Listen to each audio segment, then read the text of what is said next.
So I was reading a book recently called Hacking the Human Mind, and there was this study in it that completely stopped me in my tracks. I found it incredibly fascinating. So researchers took two groups of people and they gave them the exact same food to taste. It was the same recipe, the same ingredients. It was identical in every possible way. But here is what they changed between the two groups. They told the first group beforehand that the food was healthy. And then they told the second group nothing about it. And when they asked people to rate how the food tasted, the group that was told that it was healthy, well, they ranked it significantly lower in taste. But what was interesting is that nothing changed about the food. The only thing that changed was their expectation going in because they had been told that it was healthy. And that expectation literally altered their experience of reality, of how the food tasted.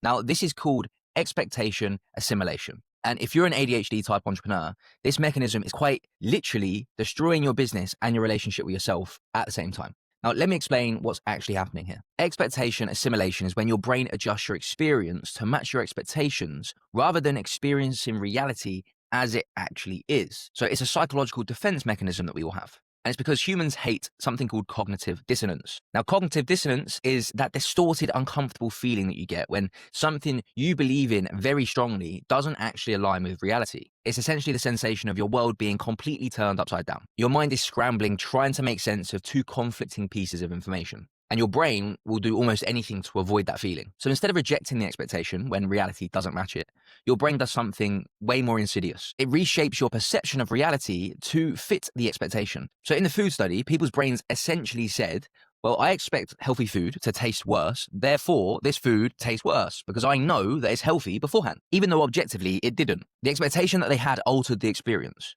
And this same mechanism is playing out in your business every single day. So here's where this gets dangerous for ADHD type entrepreneurs specifically. Well, you're walking around carrying a massive load of expectations about how you should operate, both personally and in your business. And here's the thing. You likely didn't choose those expectations. They probably came from watching other founders online who seem to have got their shit together, from business coaches who built their entire brand around consistency and discipline, and from comparing yourself to people who are running on a completely different operating system to you. Because the expectation that most entrepreneurs carry is this. You should essentially work like a factory worker. You should be doing 8 to 9 hours a day, maybe even 12. You should maintain a consistent level of output across that entire period. You should be productive every single day without fail. You should post consistently, follow up consistently, execute consistently, day in, day out, like clockwork, no matter what. That's the expectation. That's what we all see online all of the time. But here's your actual reality. You're not a factory worker. You're more like an apex predator, like a lion. And lions don't graze steadily for 8 hours in a field like a cow. They work in these intense bursts. And when they are on and they are working with high energy, total focus,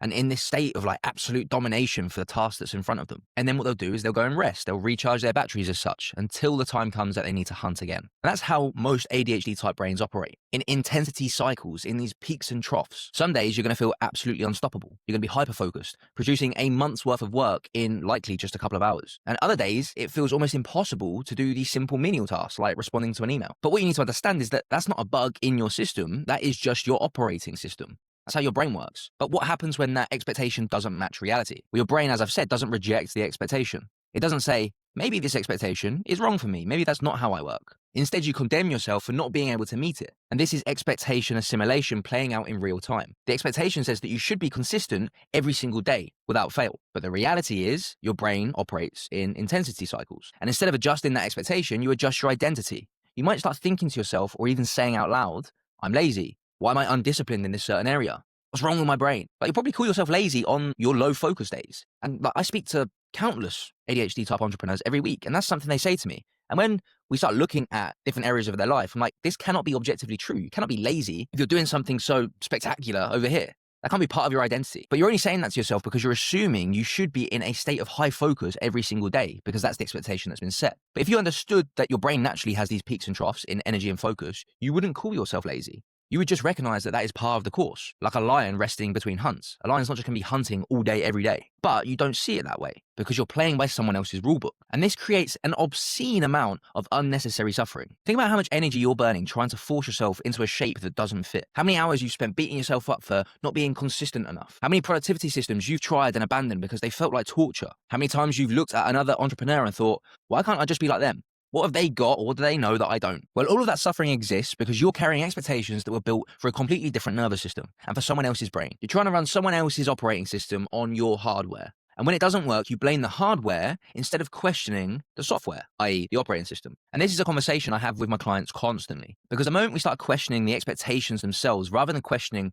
the person, everything can shift. So I had a client recently, let's call him James, awesome guy running a coaching business, incredible at his delivery, but he was drowning. And this was really affecting other parts of his business and his mental health, obviously. So he convinced himself that he needed to post on LinkedIn every single day without fail, because that's what a mastermind that he was a part of previously told him that he must do. And when he couldn't maintain it, he would very quickly start to spiral. He'd start saying things like, I'm lazy, I'm not disciplined enough, I can't seem to just stick to this and I don't know why. Like, what's wrong with me? Why will my brain not just do the thing? But here's what we ultimately discovered. Most of his clients didn't come from LinkedIn. They came from referrals or direct outreach. So the daily LinkedIn posting expectation was completely irrelevant to his actual business growth in this context. But he was carrying it anyway, because he didn't question it. And it was killing him as a result. Because every day he didn't post, he added another piece of evidence to the story that he was somehow failing. And this is just an example of how that expectation wasn't serving him, but he didn't question it. And as a result, it was just creating more and more guilt. So why do people like us, these ADHD type entrepreneurs, fall into this trap more than other people? Well, it's because ADHD type brains are particularly vulnerable to expectation assimilation for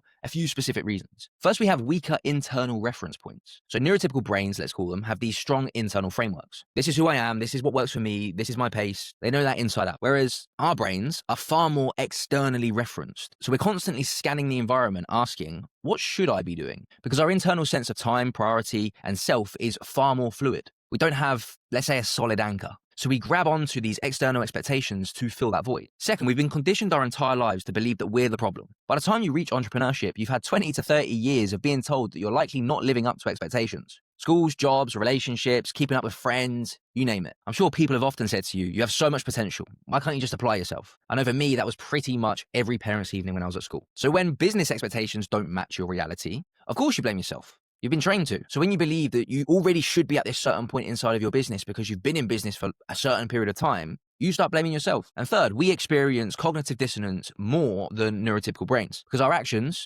starting strong, trailing off, switching projects, well, they don't match societal's expectations of what quote unquote good is. Good is supposedly being consistent, finishing what you start every time, sticking to the plan no matter what. So we're in near constant cognitive dissonance, which is why there's so much conflict internally for people with this brain type. And instead of changing the expectation, our brains try to resolve this dissonance by changing our identity. They essentially say, I am the problem. The expectation, i.e. everyone else, the systems that have been created, surely can't be. But here's what needs to happen.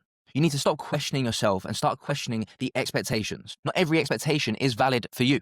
Not every should applies to your brain type. And the ones that don't, to put it bluntly, they need to be rejected, not internalized. So let me give you a very quick reframe. Something that's helped me. When you have low focus days, stop telling yourself that's laziness, because it's not. In fact, that is your brain operating exactly how it's designed to. Remember, lions don't hunt every day. They rest, they recover, they conserve energy for the next hunt so they can be totally efficient and effective. If you understood that your brain naturally works in these peaks and troughs, you would stop condemning yourself for the troughs when they do arise, and you'd likely plan for them. You'd have low energy tasks queued up for those days. You'd build your business around your natural rhythm instead of constantly fighting it. And no matter what anybody says, that's not you trying to make excuses. That's you having a strategic level of self-awareness. That's building your own rulebook instead of playing to someone else's all of the time, which is why everything feels shit and hard and chaotic and like you're trying to swim against the tide every single day. And trust me, when you do that, everything starts to change. Because first it will change internally and then it will change externally. You stop trying to be more consistent and you start building businesses around your natural energy cycles. You start hiding the chaos and you start building systems that potentially work with it. You stop feeling guilty for not being like everyone else and you start leveraging